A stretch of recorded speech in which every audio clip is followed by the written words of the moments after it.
The vibe in Santa Clara today is not some casual draft warm-up, not even close. What's coming out right now hits the spine of this 49ers team and the way this front office sees the race for a championship. Because when a contender this dangerous starts getting linked to a wide receiver in round one, adds to the defensive line, gets dragged into trade talk involving a backup quarterback, and still has real pressure hanging over Trent Williams' future, that's not random April noise. That's a signal. A loud one. If you live every Niners move the way we do here, hit that like button right now. And this is where the conversation gets real in a hurry, because a lot of people looked at the arrivals of Mike Evans and Christian Kirk and instantly said, all right, that's it. San Francisco is done at wide receiver. But the read coming from the outside, especially in this final stretch before the draft, is pushing in a very different direction. The name that keeps floating around the 49ers is KC Concepcion. And that changes the whole temperature, because we are not talking about a team panicking and patching holes. We are talking about a franchise trying to think 2 moves ahead. When Matt Miller points out that, in league circles and mock draft exercises, the Niners are still being heavily connected to wide receivers, that should make everybody sit up a little straighter. Because the consensus had been pushing San Francisco toward pass rusher or offensive tackle at pick 27. And sure, that makes sense. Those are obvious needs. Those are real pressure points. Nobody here is pretending those issues vanished. But a contender's draft board is not built only on immediate need. A contender's draft board is built on vision, on anticipation, on solving tomorrow's problem before it blows up in your face. That's exactly why this rumor cannot be brushed off like it's just smoke. Evans is here, yes. Kirk is here, yes. But once you look closer, the picture changes. Kirk signed for 1 year. Evans signed for 3, but there is no guaranteed money after 2026. So yes, the room may be stronger for right now, but that does not automatically mean it is settled for the long haul. And the 49ers, when they operate like a real contender, do not wait for the ceiling to cave in before they go looking for support beams. That is why the connection to Concepcion makes so much sense inside the front office logic. He is the kind of receiver who grabs attention with route separation, burst, and the feeling that he could be a natural fit in an offense that has to stay explosive, creative, and brutal on tired defenses. And look how much this matters. If San Francisco believes tackle can be addressed without forcing the issue in round 1, then the door for another playmaker is still wide open. And I'll say it straight up. If this really is part of the internal thinking, then the 49ers are not just staring at the next snap. They are protecting the long life of Kyle Shanahan's offense. They are trying to keep Brock Purdy surrounded by options, depth, and talent before the bill comes due on these veterans. And when a contender starts thinking like that, the message hits hard. This is not improvisation. This is a blueprint for staying on top. And if the first story is about future vision, the second one slams on a truth that every championship-level team understands. Defensive line depth is never optional. The Cam sample signing is not flashy. It is not the kind of move that hijacks the national shows. It is not the move that sends fans sprinting across the room. But this is exactly the type of signing that separates a roster built to last from a roster waiting to crack. San Francisco agreed to a 1-year deal with Sample, and when you look at his track record, the profile of the move is pretty clear. He is 26 years old, spent his entire NFL career with the Bengals, came into the league as a 4th-round pick in 2021, and for most of that time, he has been a support piece, not a star, not a centerpiece, not some headline magnet. In 61 games, he has made only 5 starts. Last season, he posted 2 sacks in 14 games. The stat line does not jump off the screen, and that is fine. Because the point here is not to sell this guy as something he has never been. The point is bigger than that. The 49ers know a long season chews up a pass rush like a wood chipper. It drains bodies, it drains the rotation, it tests whether your front can still bring violence in the 4th quarter, and it matters even more when January hits and you need to bury a quarterback under playoff pressure. A real contender does not build its defensive line around only the top 2 or 3 names. It builds for the 8th guy, the 9th guy, the player who can step into a package, hold the edge, eat brutal snaps, and keep the stars from burning out too early. That is where Cam Sample may have real value in Santa Clara. Not as a savior, not as some giant answer, but as a functional piece in a system that depends on constant heat up front. If he gives them discipline, physicality, and competent snaps, he helps keep the machine breathing. And sometimes fans only realize how important this kind of move is when the injuries hit, when the rotation gets squeezed, when the schedule turns into a meat grinder, and you suddenly need somebody ready to step in without the whole structure wobbling. There is more to it, too.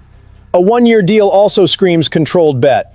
The Niners get to evaluate, test the fit, measure the usefulness, and keep their flexibility intact. That is roster management with urgency. No romance, no ego. If it works, great. If it doesn't, the cost stays low.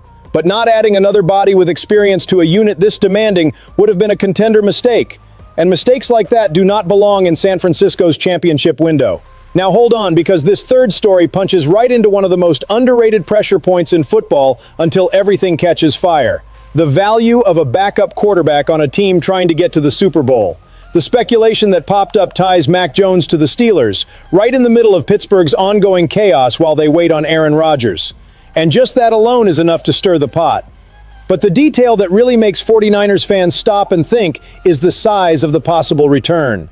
In the scenario laid out by Bleacher Report's Mo Moton, Pittsburgh could make an aggressive push for Mac Jones as a fallback plan to solve its quarterback mess. And the biggest spark here is not only the interest itself, it is the idea that San Francisco could ask for a massive price for its backup. Jeff Howe of The Athletic added fuel to that line of thinking by suggesting the asking price could be steep. From there, the conversation even drifted toward the idea of a first-round pick. Personally, that feels way too rich to me. But the fact that this kind of ceiling is even being floated tells you how the market may be viewing the situation. Because on the 49ers side, the math is delicate. Mac Jones is not just some random body holding a clipboard. He became an important safety net behind Brock Purdy. When he had to step in last season, he answered with a 5-3 record as a fill-in starter. That is not some throwaway detail. That changes the conversation. A team with real title ambitions cannot treat the backup at the most important position in sports like an afterthought. You do not give away that insurance policy just because somebody calls with a shiny offer. But the other side of the story hits hard too. San Francisco is not exactly swimming in draft capital right now. The team only has 6 picks in the 2026 draft. 1 in the first round, 1 in the second, and 4 in the fourth. So if a quarterback-needy team showed up offering an early second-rounder, like Pittsburgh's number 53 pick, 5 spots ahead of the Niners' own second-round selection, the building would have to take that conversation seriously. Because at that point, this is no longer just about a backup quarterback. It becomes about turning depth into a valuable chip that can strengthen other parts of the roster. And this is where the debate really starts to burn. At what exact point does keeping Mac Jones protect the season more than trading Mac Jones strengthens the entire roster? That answer is not simple. Maybe there is no perfect answer at all. But one thing I can tell you for sure, if there is any team in this league with the right to ask for a premium, it is San Francisco. Because real contenders do not discount quarterback insurance. Not when the window is still open, and not when every single decision can either push the title chase forward or slam the brakes on it. And this fourth story may be the one that puts the full weight of the franchise on display.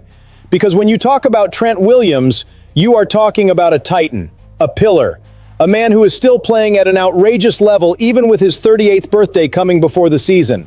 The production is still elite. He played 996 snaps last year, allowed only 4 sacks, gave up 8 quarterback hits, and posted a 91.5 PFF grade, 3rd among all offensive tackles. That is not a technical farewell tour, that is dominance. But in football, especially when you think like a contender, you cannot look only at what is still working. You have to recognize the moment when succession stops being optional and becomes mandatory. That is why this projected trade-up has so much juice around it.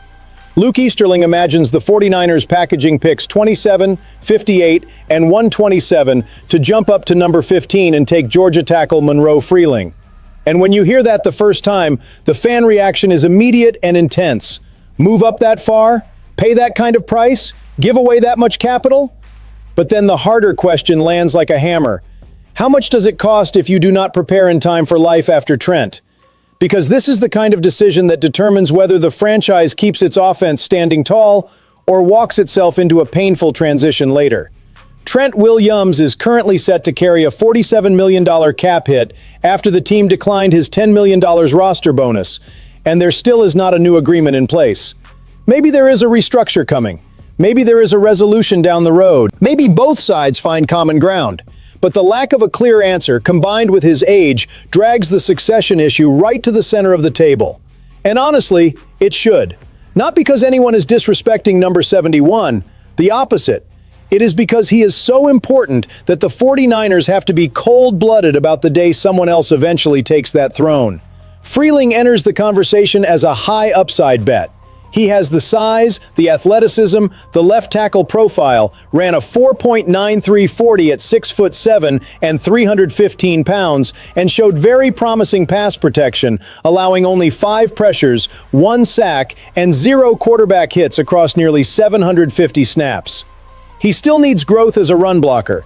He still needs more strength to handle NFL power rushers, but the raw material is tantalizing for any team trying to build a successor inside Kyle Shanahan's system.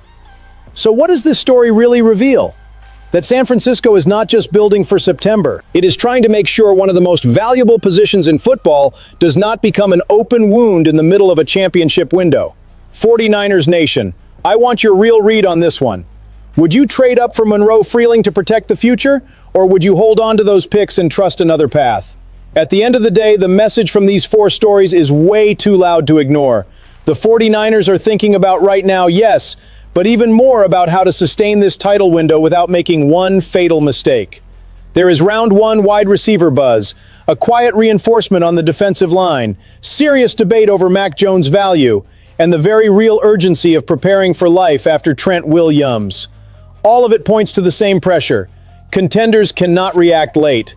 Contenders have to strike early. And that is exactly why this final stretch feels so electric in Santa Clara. If you live this pressure with us, subscribe to the channel. This space belongs to 49ers Nation.